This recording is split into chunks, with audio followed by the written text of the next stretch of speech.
Honneur et fidélité pour la patrie, cette devise du président de la transition a permis de sauver la nation, un acte de bravoure qui a suscité une vague d'admiration auprès du peuple et au sein de la classe politique.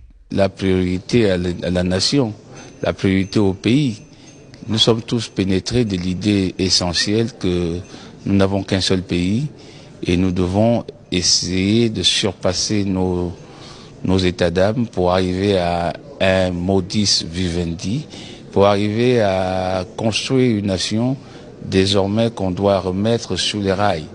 Donc cette première rencontre a consisté d'abord à effacer les doutes qui pouvaient subsister entre nous, les uns vis-à-vis des autres, mais surtout aussi de comprendre et d'assainir l'avenir avec un peu plus de sérénité. Le discours du président de la transition, le général de brigade Brice Clotaire Oligui Nguema, se veut fédérateur, l'unité nationale et l'amour de la nation pour restaurer ensemble ce pays, aussi bien sur le plan social, institutionnel qu'économique. L'analyse de Maya Loga, parce qu'aucun Gabonais ne saurait ignorer que les militaires ont pris le pouvoir depuis la nuit de la proclamation des résultats, proclamation qui s'est effectuée à 3 heures du matin, ce qui est déjà superbement unique dans la mesure où quand on est élu, on prend le soin de proclamer pendant que ses concitoyens sont réveillés.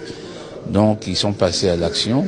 Ils nous ont épargné beaucoup de drames parce que les populations gabonaises que j'ai observées tout le long de notre campagne à Port-Gentil, à Tchibanga, à Mouila, à Lambaréné et ailleurs étaient traversées d'une idée essentielle qu'ils n'en pouvaient plus.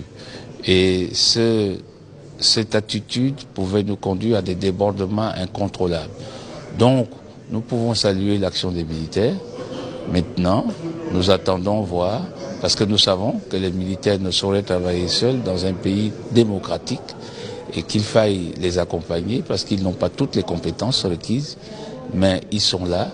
Il faille effectivement trouver un espace qui permette au Gabon de fonctionner et de retrouver sa place sur le créneau international. Le défi est grand, mais pas impossible pour le comité de transition et de restauration des institutions. Grâce à Dieu et aux manes de nos ancêtres, le président Brice Clotaire Oligui Nguema redressera la République.